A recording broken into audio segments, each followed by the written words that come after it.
Nomor ketiga, daripada syarat kesempurnaan wirid istihdor itu menghadirkan surat syekh, gambar syekh radhiyallahu anhu. Di nomor ketiga adalah yaitu menghadirkan surah syekh,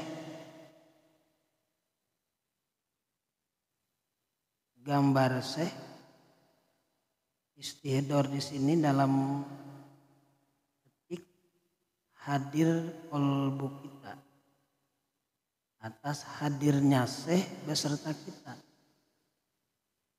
Kalau kita mampu seperti itu, diwujud hadirnya syekh dalam qalbu, mengikuti dan berserta kita. Syekh berzikir, jadi hadirkan syekh itu. Hala qiraatil aurad, ketika kita membaca wirid-wirid ajimah, wadifah dan hilalah. Wa illa, apabila tidak mampu menghadirkan dalam qalbu surat syekh, fayas tahdiru, maka narima hadir suratan bentuk kamaliyah, bentuk kesempurnaan syekh, maksuwatan bil haibah wal waqor, dengan memakai pakaian yang haibah dan keagungan. Kalau kita tidak mampu menghadirkan surah syekh dalam qalbu kita, maka langkah kedua hadirkan, yaitu surah kesempurnaan syekh dengan memakai haibah dan waqor, keagungan. Keagungan beliau yang kita hadirkan. Kalau tidak mampu gambarannya, keagungan beliau kita hadirkan. Maka kita harus memahami daripada manaqib syekh agar hadir kamaliyah bil haibah wal waqornya. Sering-sering kita baca manaqib, karena kita tidak paham betapa agungnya syekh kalau kita tidak memahami riwayat atau manaqibnya syekh. Seorang murid harus memahami riwayat, cerita, perjalanan, keagungan, aromah, pangkat, kedudukan syekh, biar nanti ketika kita zikir hadir dalam qalbu kita. Kalau kita tidak memahami, tidak pernah belajar, cukup zikir saja, bagaimana kesempurnaan wirid kita akan didapat? Sementara kesempurnaannya adalah istihdoru surati syekh,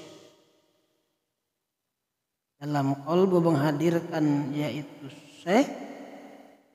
Halakiro wa illa, kalau tidak mampu menghadirkan surah syekh,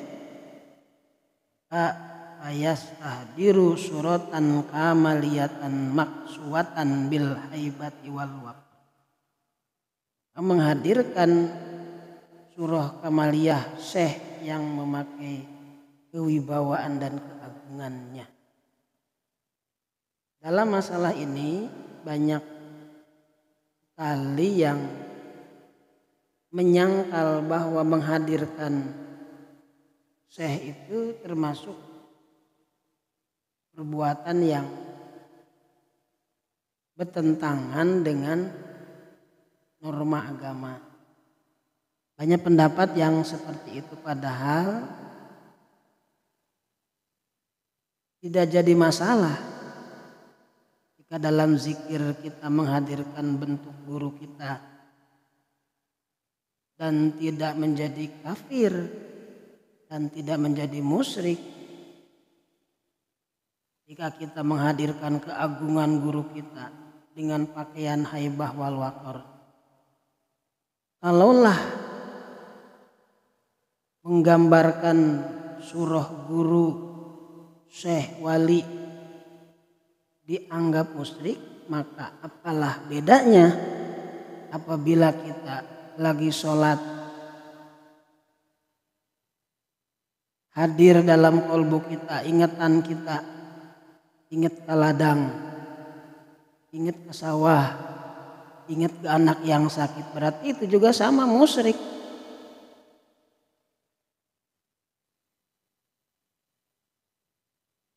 Ternyata tidak musyrik orang yang ingat ke ladang, ingat ke sawah, ingat ke anak yang sakit, atau ingat barang yang hilang, ketemu di dalam sholat.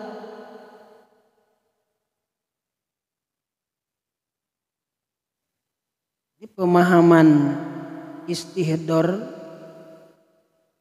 kita kepada guru kita, kepada Syekh Ahmad At-Tijani, itu malah syarat kesempurnaan.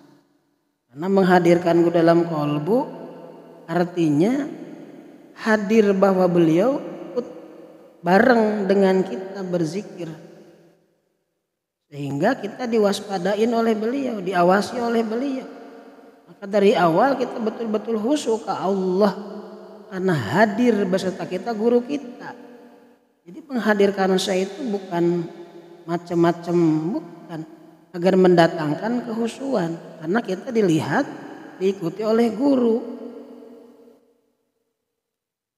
Tidak salah kalau kita lagi zikir menghadirkan, ikut dengan kita guru kita, sebagaimana kita di sekolah atau ngaji dites oleh seorang guru, maka bacaan kita benar-benar takut salah.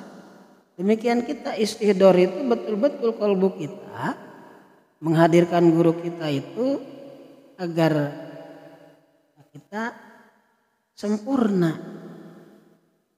Nah, kalau ada yang menyanggah, memusyrikan, kalau zikir itu musyrik, ingat sama guru, bagaimana kalau lagi sholat ingat sama ladang? Berarti sama-sama musyrik. Nomor keempat, selanjutnya dari syarat kesempurnaan zikir, istihdoru makna al-fad zikri in kanat lahu qudroh.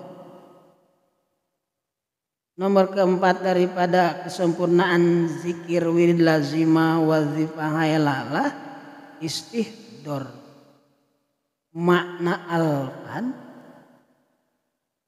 menghadirkan makna-makna lafaz zikir. Di makna-makna lafaz zikir harus kita pahami, kita mengerti dengan yang kita zikirkan itu. Ingkanat, apabila lahu pada orang itu qudroh, mampu, ala fahmiha, memahami daripada lafaz. Maka ikhwan Tijani harus belajar memahami makna-makna lafaz yang dibaca.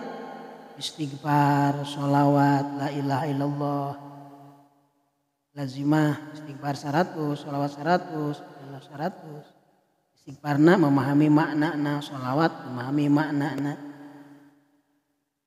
Wadifah juga gitu, istighfar memahami makna, sholawat fatih memahami makna, la ilaha illallah memahami makna, jilul kamal memahami makna.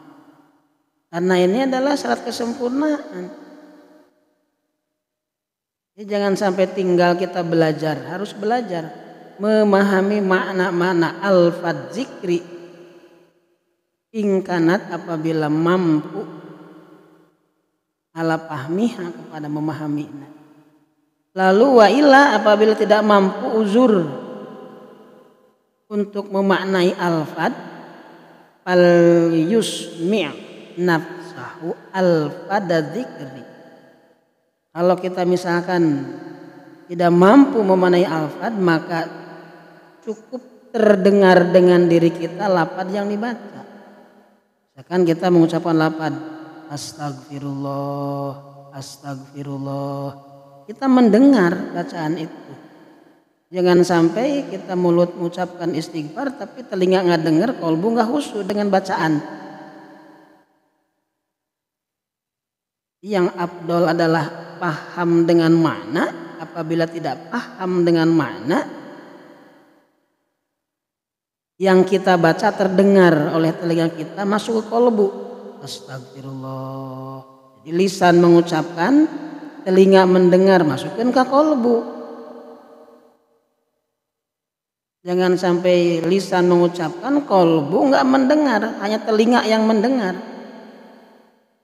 Jadi nafsah di sini ya kolbu kita mendengar alfad itu.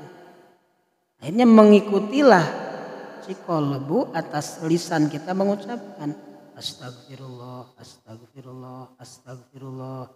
Memang gitu mendengar lisan.